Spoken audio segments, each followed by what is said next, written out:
Hallo ihr Lieben, ich grüße euch. Heute geht es noch einmal um das Thema Kleister. Ich habe hier noch einen kleinen Rest, den will ich verwerten und euch zeigen, was ich damit noch alles anstellen kann. Mein Blatt habe ich mit verschiedenen Farbflächen versehen und diese sind ziemlich gleichmäßig aufgetragen mit einem Pinsel. Die einzelnen Flächen sind nicht sehr strukturiert, das seht ihr hier, sondern relativ monochrom und glatt aufgetragen. Mein Ziel heute ist wieder nicht ein fertiges Kunstwerk, sondern euch einfach an meinen Experimenten teilhaben zu lassen. Zusätzlich zu meinen Rot- und Gelbtönen soll jetzt auch noch ein dunkles Indigo dazukommen. Und ich möchte natürlich die Farbe, die ich jetzt darüber auftrage, transparent machen und auch strukturfähig. Das erreiche ich durch die Zugabe von Kleister. Der Kleister verdünnt die Farbe und macht sie transparent, sodass ich eine Art Lasur in Struktur bekomme.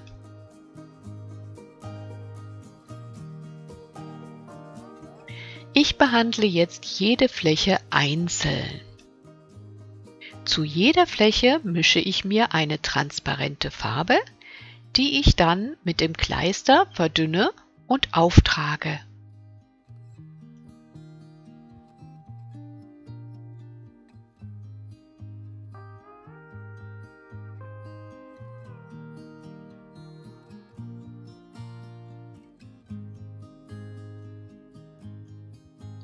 Für die große Oberfläche zum Beispiel eine Mischung mit dem Indigo, sehr dünn angemischt.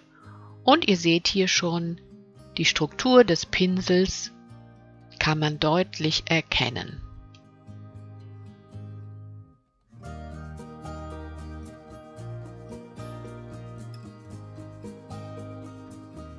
Ihr seht außerdem, dass durch die weiteren Aufträge transparenter Schichten die Farben immer dunkler werden.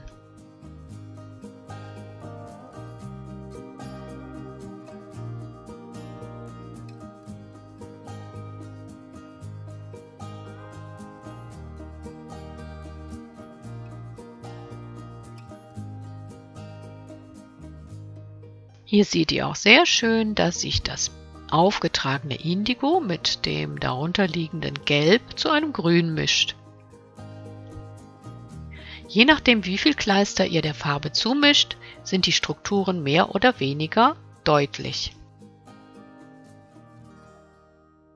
Solange die Kleisterfarbe feucht ist, kann ich mit weiteren Farben und Kleister hineinarbeiten und stimme so die Farben aufeinander ab.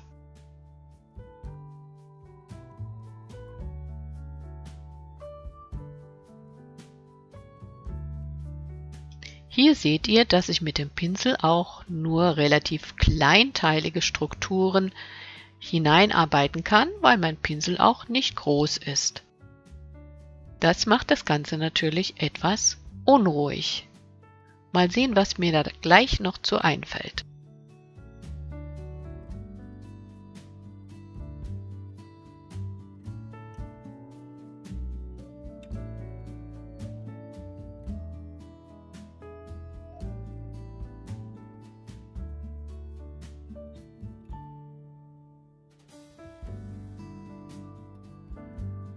Solange alles schön feucht ist, kann ich alle Flächen weiter bearbeiten.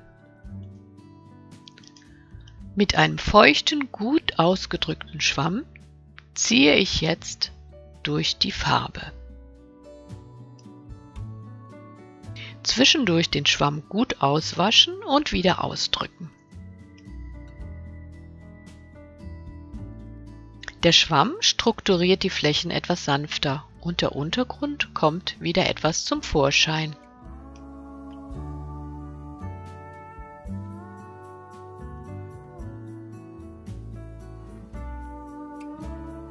Hier sieht man, dass einige Stellen schon relativ trocken waren und andere Stellen noch gut wegzuwischen sind. Das ergibt auch interessante Effekte.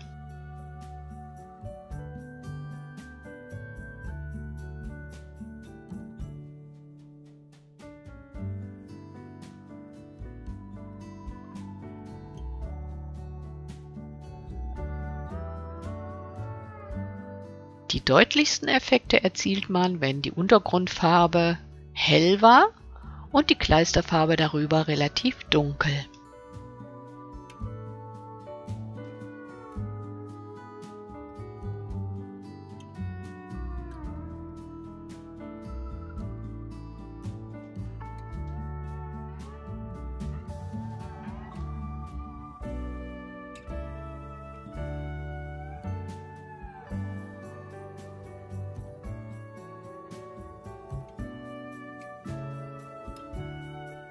Natürlich könnt ihr auch probieren, die Kleisterfarbe mit anderen Gegenständen zu strukturieren.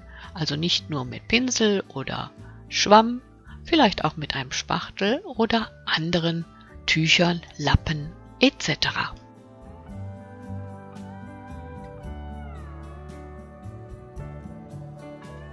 Eine weitere Variante wäre es, die Kleisterfarbe mit einem Schwamm direkt aufzutragen. Da gibt es sicher noch ganz viele Möglichkeiten.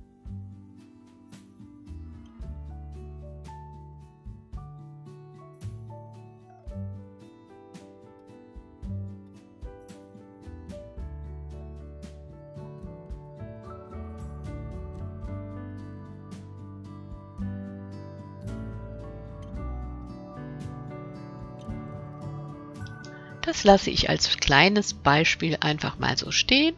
Es muss gut getrocknet werden und vielleicht später nochmal mit Acrylbinder fixiert.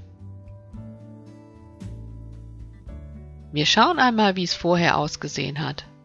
Das war der Ausgang und so sieht es jetzt aus. Ist doch schon ein ziemlicher Unterschied.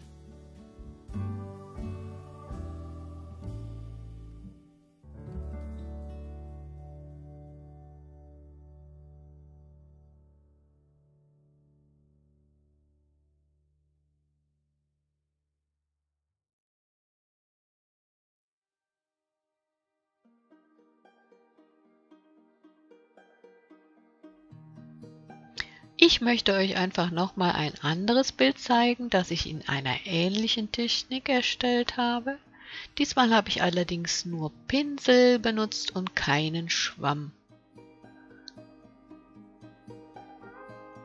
Ich hoffe, das Ganze hat euch Spaß gemacht und ihr habt wieder neue Ideen, um etwas auszuprobieren und vielleicht etwas dazu zu lernen.